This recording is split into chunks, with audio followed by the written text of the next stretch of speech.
Order. We could all stand for a moment of silence, please.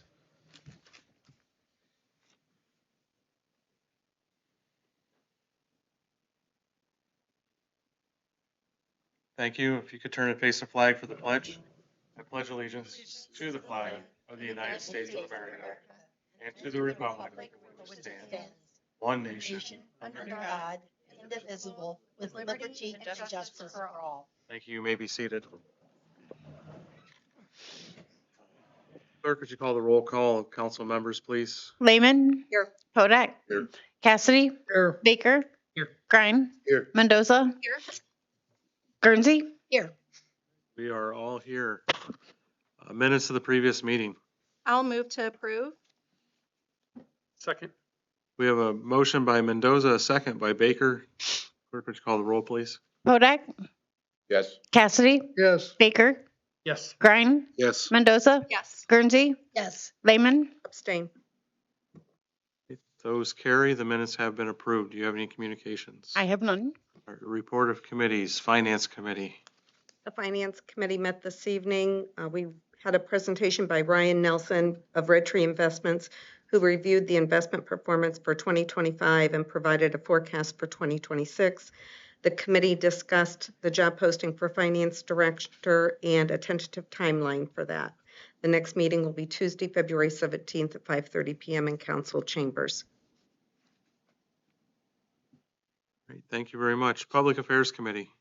The Fostoria Community Arts Council will host a free Valentine's Day workshop funded by the Gary Family Foundation grant for children in grades 1st through 5th on Saturday, February 7th from 10 to noon at the Space, 125 South Main Street.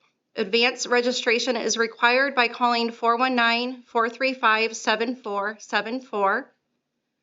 The Seneca County General Health District will offer free health screenings on Monday, February 9th from 10 to 6 at the Fostoria Learning Center, 342 Perry Street, featuring the Ohio Department of Health Mobile Health Unit with free transportation available through NCAT from 10 to 2 by calling 419-488-7344 and scheduling no later than February 4th.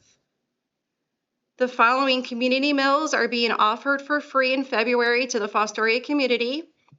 Breakfast served every Sunday at 9:30 a.m. and dinner served every Thursday at 5 p.m. at Fostoria Church of God, 124 West Tiffin Street. Dinner served every Wednesday at 6 p.m. at Trinity United Brethren Church, 201 West Fremont Street. Additionally, there will be a community dinner at 6 p.m. on February 10th at FNC Hope Community Center, Fostoria Nazarene Church, 339 Sandusky Street. Thank you. That is all. May I add to that? Of course. Hope Lutheran Church offers a meal after the church service at 11:30 a.m. on the third Sunday of each month, Thank you. 151 Center Street. You said the third Sunday every month? The third Sunday. Mhm. Wonderful. Thank you very much. Law and Ordinance Committee. Just a reminder that we will meet again on Tuesday, February 17th at 5:15 here in council chambers. Thank you. Report of Officers. Mayor. Thank you, Mr. President. The fire chief would request that the second item under old business be approved tonight, if at all possible. It's identical to the one we had last year, and he just wants to renew it and get it in place. We anticipate at the next council meeting that we'll have a request under the Better Buildings Northwest Ohio program that we thought we'd have a presentation on tonight, but she is here. So we will have a presentation on it tonight. Thank you. And we also anticipate bringing a request to you for a new position of Assistant Safety Service Director at our next council meeting. And finally, I'd like to thank the city workers who performed wonderfully during this cold spell, especially the street crews who've kept our streets clean and passable. Thank you. Mr. Mayor, I'd like to add something to that. The other day, there's a lot of people, regardless of the weather, that walk the reservoirs. And one of the guys running the plow, one of the smaller plows, plowed around number 2. It was greatly appreciated. Good. it eliminates an excuse for some people to stay in where it's warm. Thank you. Director of Law. I have no report tonight. Thank you. Thank you. Director of Finance. A couple items. You may remember back in September, our new street sweeper caught on fire. That claim has continued to progress through. The lease payments have been paid off by the insurance company. I'm still getting my arms around whether I need to come back to council for legislation to enter into another lease agreement for the replacement that they've provided us. So you may be seeing some legislation coming. Understand that the lease payments are already included in the permanent appropriations for this year. So don't be surprised if that does come before you. In terms of legislation tonight, the adjustments to permanent appropriations has a second reading. If we could pass that by eliminating the third reading on that, I would appreciate it so we can get our balances certified by the county auditor. A couple of other new pieces of business, the then now certificates by code should be approved within 30 days. So if we can pass that legislation tonight, suspending the 3 reading rule, that will keep us in compliance. And the adjustments to the cash policy, the fiscal recovery commission meets tomorrow. It'd be nice if we had that revised policy in place that we could share with them. And it relates just to the police department and reflects true practice of what we're doing in the police department when it comes to cash. Mr. Dandridge, may I ask a question? Mm-hmm. On that lease agreement, you think you might need to bring one forward, but how does that work? So the insurance company's been making the lease payments for us in this interim, but then does the prior No. lease just terminate? So the prior lease will terminate. We've been making them, so we should be getting some of those lease payments back, reimbursed to us. It's been a poorly communicated claim, to be honest with you, and so I sent another email today sharing that frustration. We will have a better way to report on it at our next meeting. I want it to be resolved and know what our next steps are when I come back to you. But I do know yesterday the payoff was made on the lease at our bank. So title's going to get transferred. We can dispose of it. We can now enter in and purchase a second one. But I just, again, need to figure out what the proper course of action is. If I need to talk with commission tomorrow, I don't believe I do because it's not new debt, but it is debt. So just want to stay in compliance is all. Date change on it though, correct? Yes. Yeah. Really, that's all it is. We have a loaner now. We have the loaner. The loaner was brand new. That's the one we will lease. Okay, and so when we're essentially making our lease payments, it's covering that loaner? Well, Again, okay, I wish I could answer that question. I don't know. okay. So Great. I will know more later. What was determined to be the cause? That I do not know either. Right. More to come. More to come, but don't be surprised if it requires legislation. That's all. Thank you. At this time, we'll move into the public portion. Dana Clark. All right. We have Dana Clark from the Toledo-Lucas County Port Authority, as Mayor Manel had alluded to, so she will come up and present in the public portion. Good Welcome. evening. Good evening. I'm Dana Clark. I am the PACE administrator with the Toledo-Lucas County Port Authority. A bit of a misnomer because we certainly participate in development projects all throughout Northwest Ohio. So we are not limited to just Toledo and Lucas County.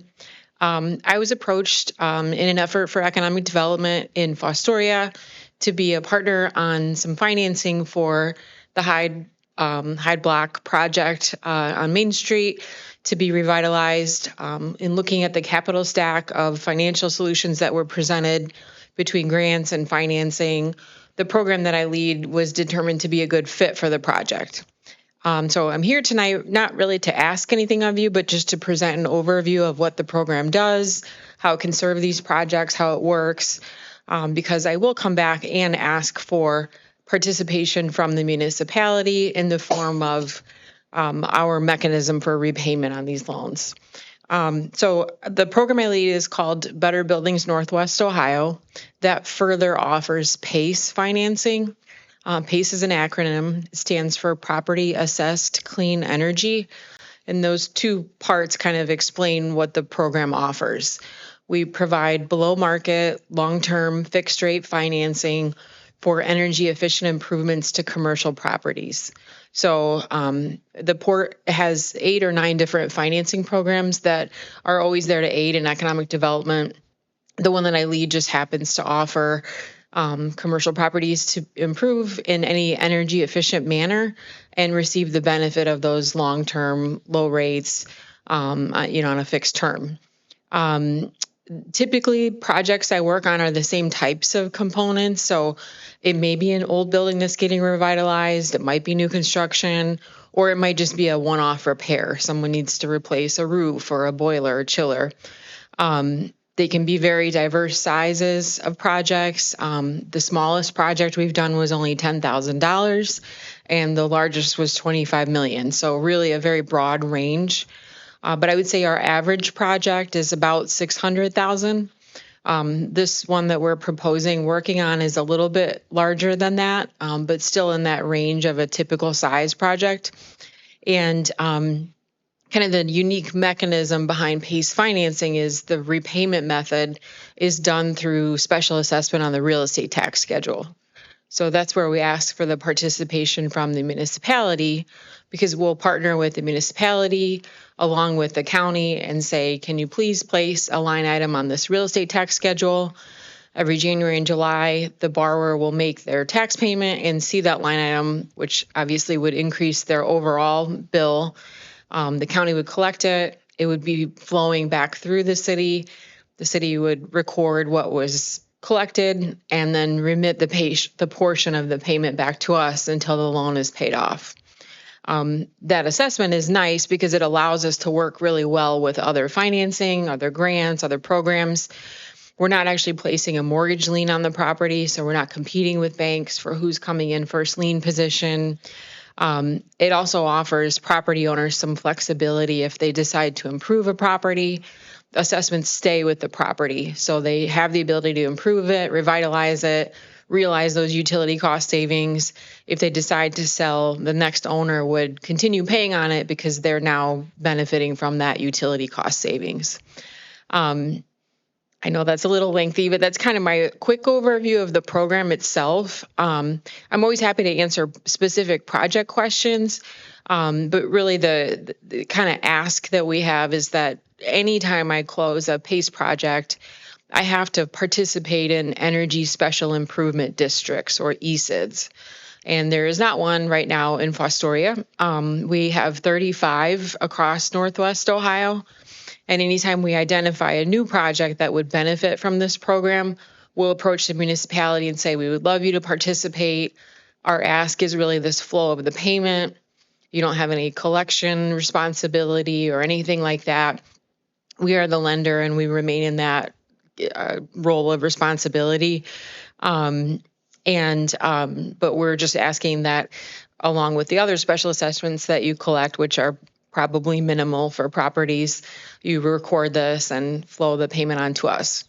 The kind of broader ask, though, is that if you know of projects that would love to revitalize their building, maybe they're doing some larger construction, they're repurposing something, they have a need for a repair, if they don't quite fit conventional financing, or if our rates are just better and the cost of that capital is more favorable, you can then feel free to refer them to me, and we're always happy to talk with them about if the program is a good fit. When I do come back with the project to ask something of you, I will have 3 pieces of legislation that basically establish the city of Fostoria's participation in an energy special improvement district. They also petitioned for us to have the levy in place for the special assessment. And then there's the last one is an agreement that formalizes the levy of the property's real estate tax bill for the loan repayment via special assessment. So I have draft documentation of all that so they can be reviewed by, legal guidance and things. I just like to get here in ahead of the project getting closer to closing so that you're familiar with it. You can think of questions. If you have things for me that you want to discuss, certainly I can stay tonight, but even in the next couple weeks, if you're thinking of things, I want to be a good resource for you to have those questions answered. I know, again, that was kind of lengthy, so I'm happy to answer questions now if you'd like, or just thank you for the time. Anything I can help with? Where does your capital come from? Our support actually comes from a couple different buckets of funding. So we established a program 15 years ago, originally from a grant received from the Department of Energy. So we have a small pool of revolving loan funds. So typically loans that are $100,000 or less will utilize that revolving loan fund pool. As loans get paid off, we have more dollars to lend out. The majority of our PACE loans are somewhere between that $100,000 and $2 million. We'll take several PACE projects and bundle them together, and they'll be backed by the issuance of bonds through the Toledo Ports managed Northwest Ohio Bond Fund, which was the first established municipal bond fund in the state for Port Authority, and we're currently the highest credit rated. So that's really the mechanism that allows us to offer below market financing. Larger projects can have a single issuance of a bond that supports that single project. So far, we've done 207 loans. It's a busy program. The PACE department really is just me. So, we're always happy to have new opportunities. But I would say a typical year, we probably close 10 to 12 loans in a year. And our average loan is probably $500,000-$600,000.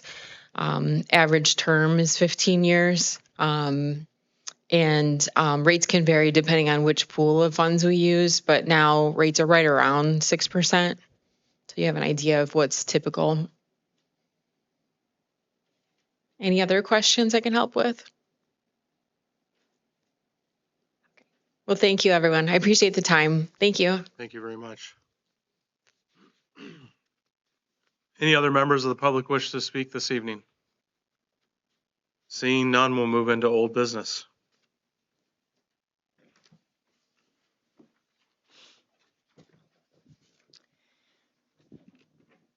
An ordinance to adopt pursuant to section 911.01-911.02 of the codified ordinances of the city of Fostoria, Ohio, the petition to vacate a portion of Roby Court in the 3rd ward of the city of Fostoria. That is the second reading of that ordinance.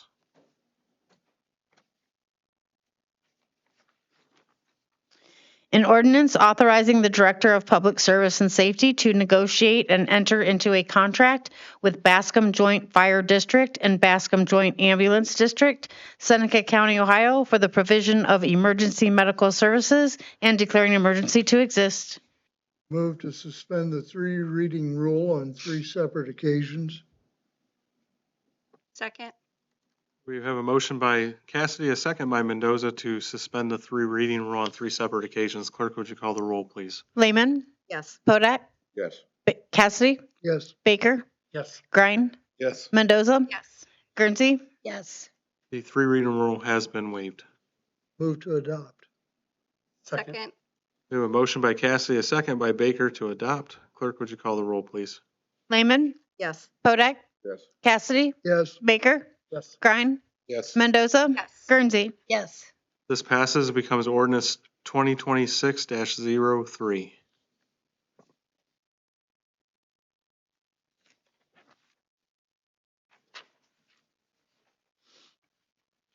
A resolution authorizing the disposal of personal property, motor vehicles, road machinery, equipment, tools, or supplies which are not needed for public use or are obsolete or unfit to be sold by internet auction in calendar year 2026 and declaring an emergency to exist.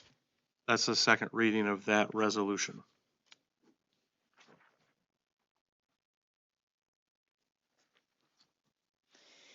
An ordinance adopting and amending ordinance number 2025-83, permanent 2026 appropriations by decreasing appropriations and appropriating from unappropriated funds in the general fund, permissive MVL fund, brownfield fund, park and recreation fund, CHIP 2025 fund, and FEMA fire grant fund, and transferring funds from the general fund to the street construction, maintenance, and repair fund, park and recreation fund, and capital infrastructure fund, and declaring an emergency to exist. Move to suspend the three reading rule on three separate occasions. Second. We have a motion by Lehman, a second by Podak to suspend the three reading rule on three separate occasions. Clerk, would you call the roll, please? Lehman, Yes. Podak, Yes. Cassidy, Yes. Baker, Yes. Grine, Yes. Mendoza, Yes. Guernsey. Yes. The three reading rule has been waived. Move to adopt. Second. We have a motion by Lehman, a second by Cassidy to adopt. Clerk, would you call the roll, please? Lehman, Yes. Podak, Yes. Cassidy, Yes. Baker, Yes. Grine, Yes. Mendoza, Yes. Guernsey. Yes. The motion carries. It becomes ordinance number 2026-04. And that concludes the old business for this evening, and we will move into new business. Thank you. A resolution approving and ratifying the prior acts of the department heads and safety service director and approving then and now certificates for said expenditures and declaring an emergency. Move to suspend the three reading rule on three separate occasions. Second. We have a motion by Mendoza, a second by Grine to suspend the three reading rule on three separate occasions. Clerk, would you call the roll, please? Lehman, Yes. Podak, Yes. Cassidy, Yes. Baker, Yes. Grine, Yes. Mendoza, Yes. Guernsey. Yes. That motion carries. Move to adopt. Second. We have a motion by Mendoza, a second by Cassidy to adopt. Clerk, would you call the roll, please? Lehman, Yes. Podak, Yes. Cassidy, Yes. Baker, Yes. Grine, Yes. Mendoza, Yes. Guernsey. Yes. This passes. It becomes resolution number 2026-05.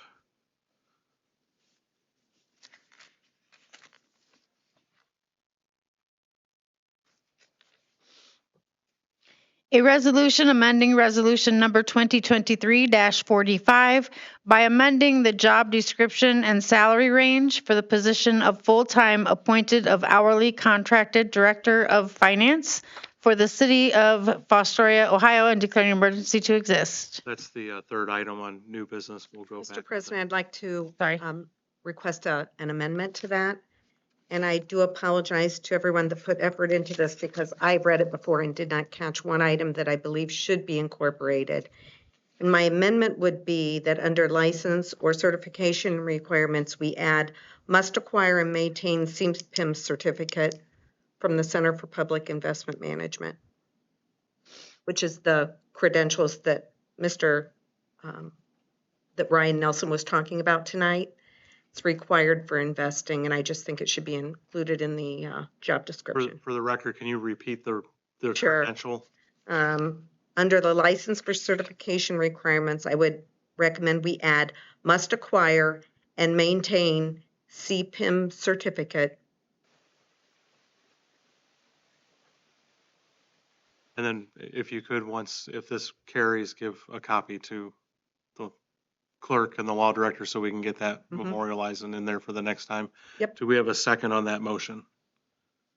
I'll second it. All right, so we have a motion by Lehman and a second by Podak for that amendment. Clerk, would you call the roll?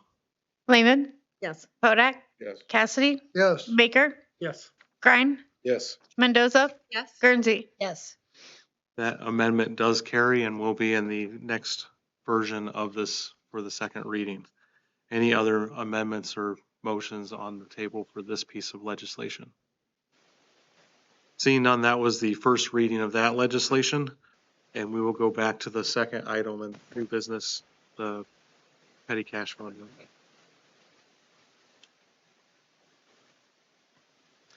A resolution amending Resolution 2020-14, establishing a cash and accounting policy whereby Resolution 2020-14 established a $200 petty cash fund for the police department. Move to suspend the three reading rule on three separate occasions. Second. We have a motion by Lehman, a second by Cassidy to suspend the three reading rule on three separate occasions. Clerk, would you call the roll, please? Lehman? Yes. I'm sorry, what was that? Yes. Hodak? Yes. Cassidy? Yes. Baker? Yes. Grine? Yes. Mendoza? Yes. Guernsey? Yes, The three reading rule has been waived. Move to adopt. I'll second that. We have a motion by Cassidy, a second by Guernsey to adopt. Clerk, would you call the roll, please? Lehman? Yes. Hodak? Yes. Cassidy? Yes. Baker? Yes. Grine? Yes. Mendoza? Yes. Guernsey? Yes, That ordinance passes. It becomes ordinance number 2026-06. That does conclude new business for this evening. Is there any need to go into executive session? Yes, Mr. President, I would ask for executive session for the purpose of personnel matters to consider the appointment, employment, dismissal, discipline, promotion, demotion, or compensation of a public employee or official. Is there a second to that motion? Yes. All right, so we have a motion by Lehman, a second by Cassidy. Do you anticipate business to follow? No. All right, to go into executive session for the personnel matters, appointment, employment, dismissal, discipline, promotion, demotion, compensation for public employee. With no business to follow, we'll move miscellaneous first. And clerk, would you call the roll?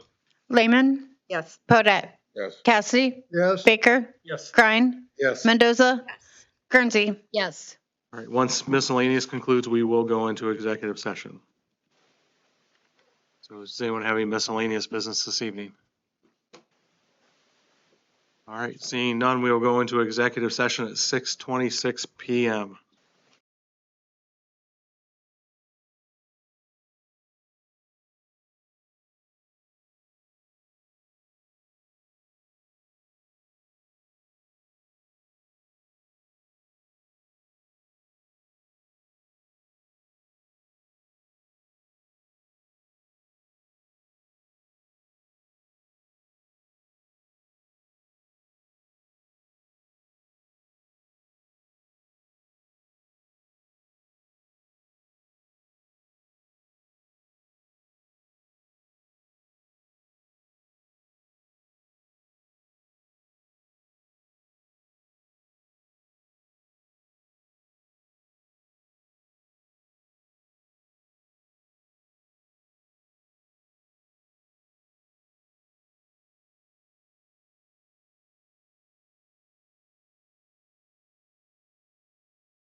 It is exactly 7:01 and we are back in session. Is there any other business? I'll entertain a motion to adjourn. So moved. So moved. Motion by Mr. Grimes, second by Mr. Baker. Lehman? Podak? Cassidy? Yes. Grind? Yes. Mendoza? Yes. Baker? Yes. Guernsey? Yes. Meeting is adjourned at 7:03. Good job, Greg.